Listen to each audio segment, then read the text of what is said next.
এটা চিধা কথা কওঁ, যদিহে জুবিন দাক অহা বিধানসভা ইলেকশ্যনৰ আগত ন্যায় দিব নোৱাৰে, তেনেহ'লে অসমৰ 4 কোটি জনতাক অন্যায় কৰা হ'ব।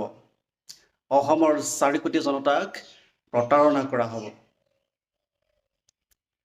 যদিহে অসমৰ 4 কোটি জনতাক অন্যায় কৰে, তেনেহ'লে অসমৰ যুৱ প্ৰজন্মই কিন্তু এৰি দিয়া নহ'ব। জুবিন দাক ন্যায় দিবই লাগিব। জুবিন দাক ন্যায় দিবই লাগিব। অহা বিধানসভা ইলেকশ্যনৰ আগত যদিহে জুবিন দাক ন্যায় নিদিয়ে, তেনেহ'লে অসমৰ 4 কোটি জনতাই বিজেপি চৰকাৰক মুক্ত কৰি স্বৰ্গগামী কৰি দিয়া হ'ব।